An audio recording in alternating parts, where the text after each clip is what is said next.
Billy Hardy with the Lonsdale belt, that's his for keeps. Now Sunderland's favourite son has Europe in his sights.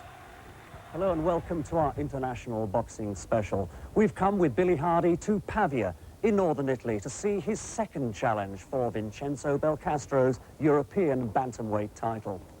Now, the ancient city of Pavia, around 20 miles to the south of Milan, is an unlikely big fight setting. I'm standing in the Piazza Grande, in the shadow of the magnificent cathedral. And this jewel in Italy's cultural crown is a must for any discerning tourist. Students of history at the famous university here will know all about the epic Battle of Pavia in 1525. The action in the city's Palazzo della Sport won't be on such a grand scale, but it promises to be just as intense. Hardy's tiny band of supporters will struggle to make themselves heard here. Pavia is Belcastro's adopted town, and his 2,000 fans are confident he'll still be champ at the end of the night. Hardy is on a revenge mission. Back in November in Paola, southern Italy, he lost to Belcastro on a controversial points decision. Endless reruns of the video will never convince him and trainer George Bowes that justice was done. Since then, the 25-year-old challenger, a pool attendant at Crowtree Leisure Centre, has defended his British crown against Scotland's Ronnie Carroll and reckons now he's in the best shape of his life.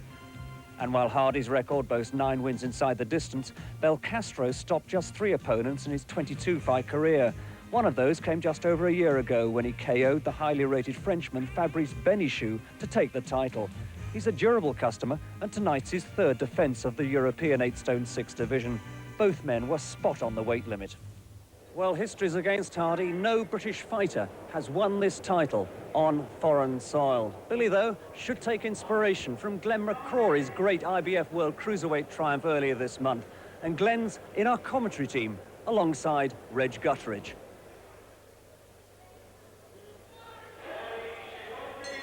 Well, nothing's easy away from home, but, well, Billy Hardy could make a bit of history here because he's every bit as good as the champion, Belcastro.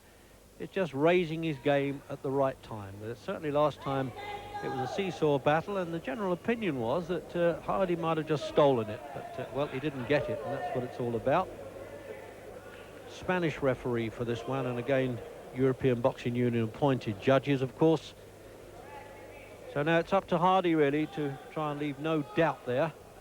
Because if there's any favours going, well, it tends to go to the local man. In fact, he comes from farther down near Naples, but yes, it's certainly become his adopted town, this. Not quite as hostile, it would seem, as when he fought in Paolo in the tent there, when they really crammed about 3,000 in for a tent that only held 1,200, really.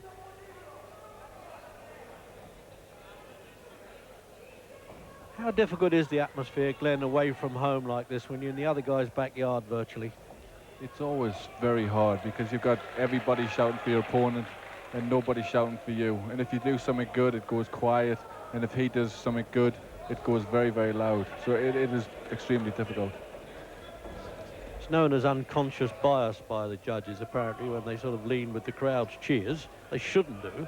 And they use the word neutral. Well, all judges should be neutral, and I hope they are for this one. Well, there's one thing, they haven't got to do any sort of scouting reports. They've been through the 12 rounds before, and if anything, Hardy really has got to go and get the title. The other fella's there strictly to defend it. That's it. As long as he does enough to sort of hang on to it is all he'll be looking for. And there, Glenn, exactly what you meant there. The first 2 punches that weren't particularly impressive, but the crowd thought they were. Yeah, a big roar goes up straight away. And again. The referee, by the way, should it go the 12, does score.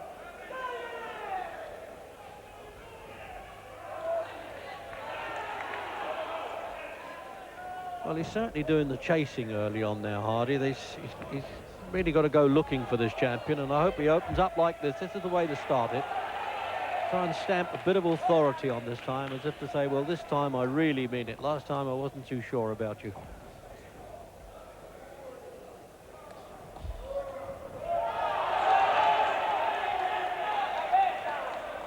He's had more recent practice, Hardy, by the way, which is fairly important. His last opponent was in March at Wembley, Jose Soto, an easy sort of 8 rounds points win for him.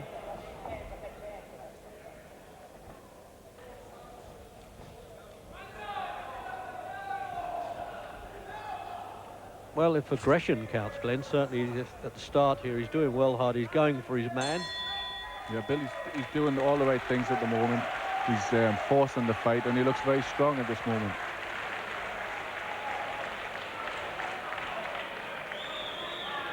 And there he is.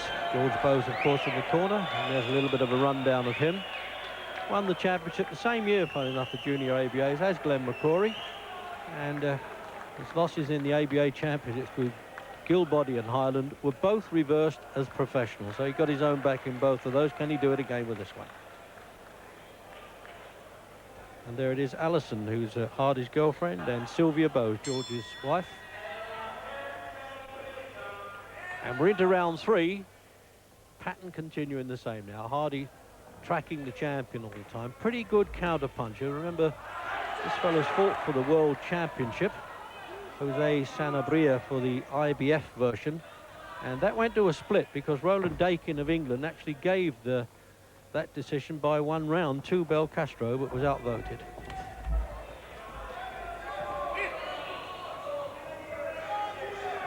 In fact, the Italian really came from nowhere virtually to knock out Fabrice Benachou of France in the 3rd. And now Benachou has gone on to win the IBF Super Bantamweight Championship of the world. So he's campaigning in pretty good company, despite having lost 3 of his first 6 fights, enough to turn anybody off.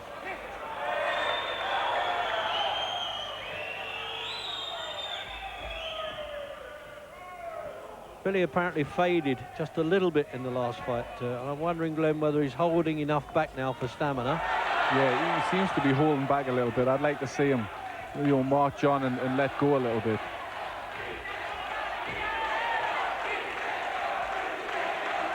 You're already getting the biased chance. Well, they're not biased. It's their local man, Vincenzo.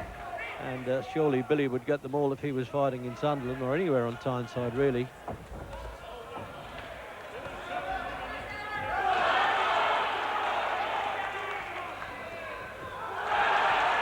See that one punch in that flurry came from the Italian, and the crowd went with that. Didn't even bother Hardy. He's hitting back just as well.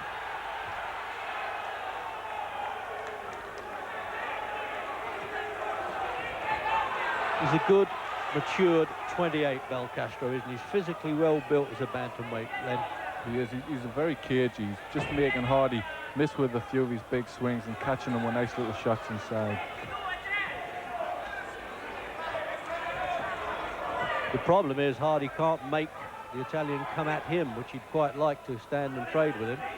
Belcastro's a bit clever. He's backing off and trying to make the counter punches really score there. I mean, that one landed on the shoulder and got a big cheer from the back of the hall. That's right. It's always a problem when you're abroad.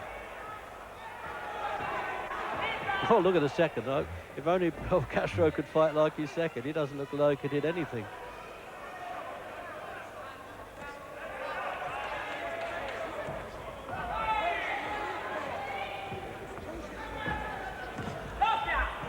Trouble is, Glenn, that Hardy's stoppages and knockouts really in 25 fights have been a bit limited at 9, and at this level, this is when you need to be able to dig a bit.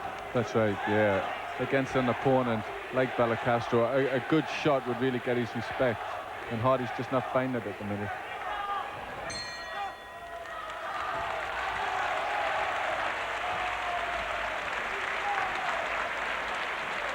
Wise old corner there, the Italian. We've seen that manager many times. But have a look at this in replay, Glenn. That's right. It's a pretty, both of them's throwing shots, both of them's missing. Hardy's throwing some big swings and just they're not quite connecting. See the back of the head job there. Well, that doesn't score, but I suppose it looks good. It gets the cheers. Round 5. And it looks to me as though they're both pacing themselves fairly well, having obviously had that struggle at the 12 rounds last time. And remember that an Austrian judge on that occasion gave 10 rounds even. I've heard of sitting on the fence, but he got more splinters in his backside than he needed for that one.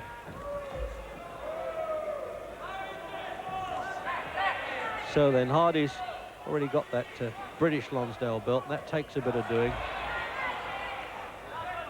Ray Gilbody and John Hyland, he defeated those to make sure he'd get it all right. And and then Ronnie Carroll of Scotland in a very interesting fight in Sunderland last February. But it's a big one because the European Championships are fairly good money earners, and I see hanging around in the corner there, a stablemate of Belcastro, is Angelo Rottoli, who's the EBU Cruiserweight champion. Then are you going to get around to fighting him sometime, maybe? Well, it's a possibility with him being the European champion. He had a shot a year ago against De Leon and lost that one, but he's always there. Well, anyway, he's only just giving a bit of verbal encouragement there. That won't bother Hardy too much. He doesn't understand too much Italian, and I'm sure that they don't understand too much Geordie either.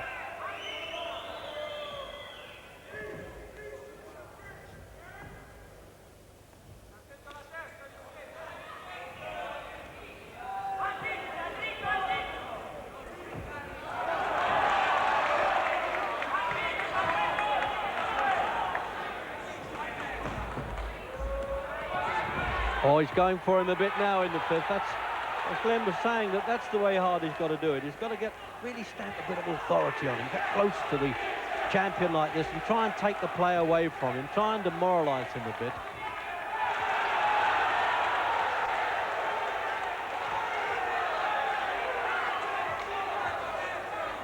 It could be just a little bit short of a gallop, actually, Belcastro. He's only had one fight this year against Antonio Picardi, a 8-round win. So both, in fact, have had non-title wins in their last fights.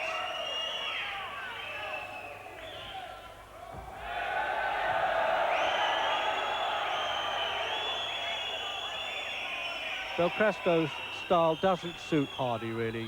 Then he can't draw him in enough, can he, to a battle? He enjoys that. That's right. Belcastro's just waiting to Hardy, and I'd like to see Billy use the jab a little more. He's trying a little bit too wild and getting caught.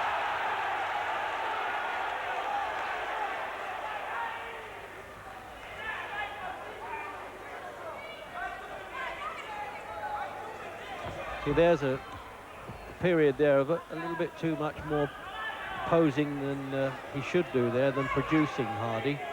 I know it's easy from the outside of the ring, but he's got to get on with it.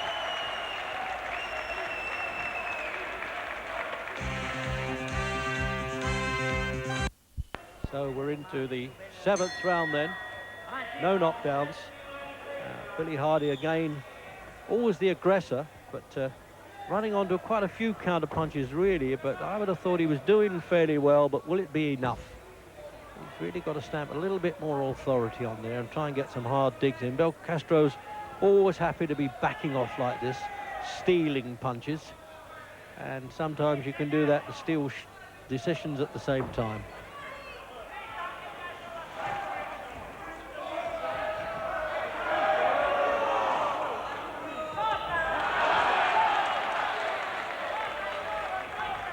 Well, the old scribes used to call this milling on the retreat by a champion, but to me, it looks like he's on his bike, Glenn. It does, yeah. He looks a little bit worried. Some nice counter-punching coming in, but Billy's not really following up quick enough. Yeah, I suppose he's, worried, obviously, about staying the 12 rounds course full of fire, but we're always regarding him as fiery, Billy Hardy, so this is the time now when he's got to grit the old teeth and say, well, I've got to make sure I get the verdict, and I'm always a couple of points down before you start here. You know the old gag that you've got to knock him out to get a draw in Italy.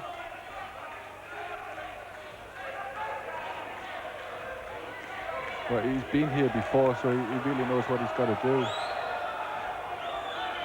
Yeah, he's actually lost a contest here, but that was quite a while ago against Valerie Nato. And he stopped in 4 rounds, but Nato was a veteran at the time, and Hardy was just coming on a bit. But anyway, that has no relevance at all with this battle.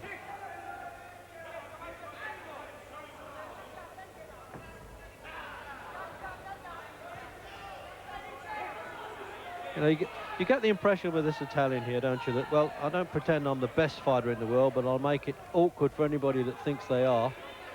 And that is exactly what he's doing here, Belcastro. He's really trying to fiddle his way through and counter-punch like this.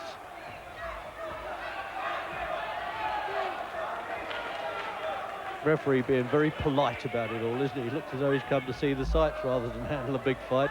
Doesn't all get his shirt dirty.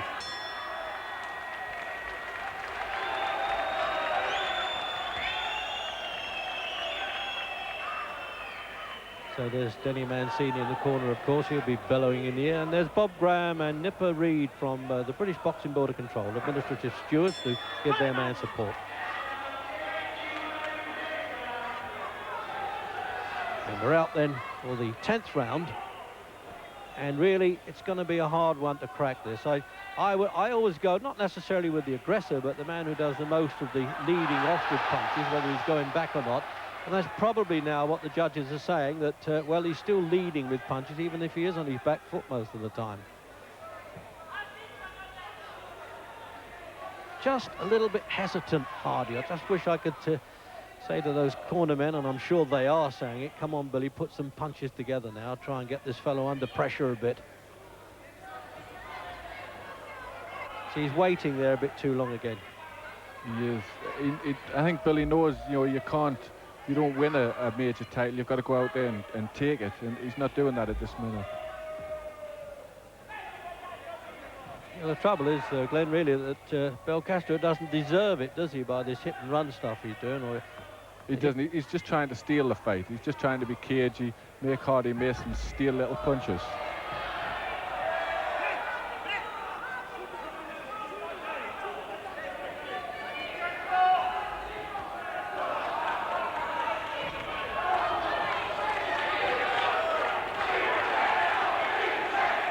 So there it is, the chance again, you see. As I say, that influences, in this case, both referee and judges, because I said the referee, in fact, does score, unlike World Championship fights. In the European Union, they do.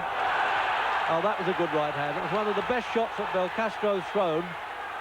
But he'll stand up for that all right, Hardy. There's one thing, he's got a solid chin enough.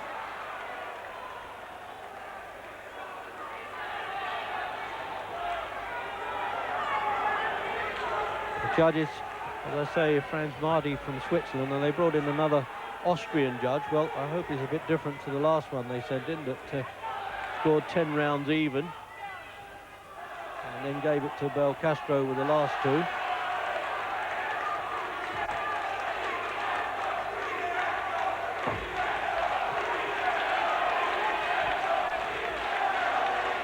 He seems to know what he has to do, Hardy, but there's a little bit of lack of impulse between thinking about it and actually doing it, Glenn. Yeah, he's thinking about it a lot, and he's stalking Belcastro all the time, but he's just not getting in there and doing the work. Even if he's sort of pretending to do it, just let some light punches go would be enough. That's right, yeah, that would help him a lot. It would keep the crowd quiet.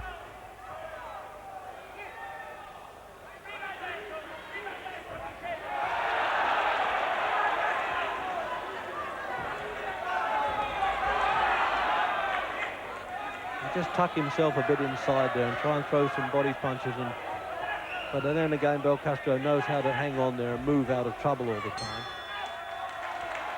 Well, it's closer by the second.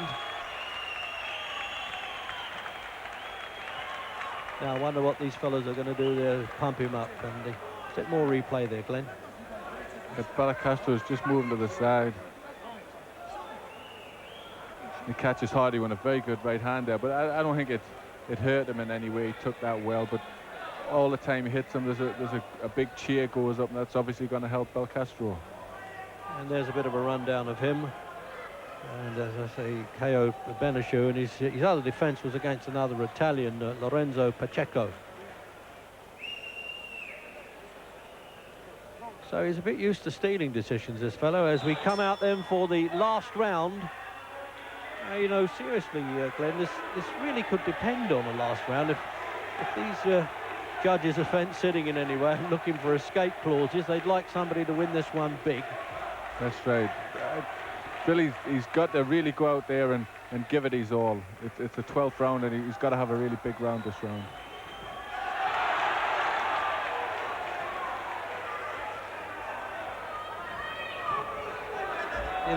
The problem, as you were saying, with the crowd here, they're not really watching the fight. They're only watching Belcastro. That's right. It's always the case. But, you know, Billy Scott took his chin down, just go to work and forget about them. On the other hand, assuming that he fought this kind of fight, even at home, Billy, would still have to be a close one, Glenn. It would. It would be a very close fight, even at home. But, you know, at home, the crowd would obviously get behind Billy a little bit more, and that would spur him on at these moments.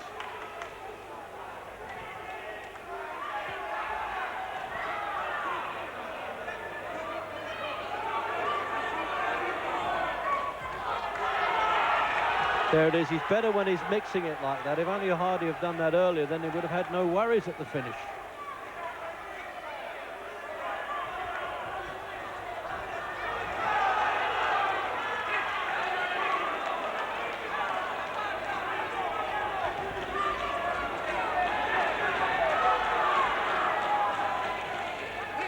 He's always a good nagging puncher, Hardy, but on the single shots, really, Belcastro seemed as though he's had the harder of the punches, but he seemed to have thrown, well, more than his share, Hardy, definitely, but, you know, challengers often have got to do a bit more to grab the verdicts.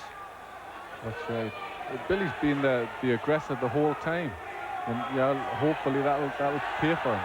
So how do you think it will go then as we come up to the end of this round anyway, and the decision? Well, I'm hoping that the aggression from Billy has done enough, but it's very, very close.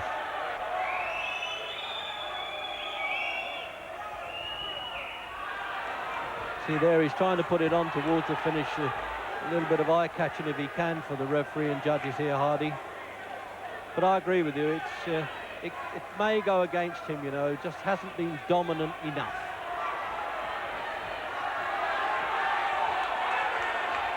He's only floundering away there, Belcastro. The judges will mark something for that, I'm sure, on the volume of punches. He's just trying to catch the judge's eye and finish strong. And I think he's done that.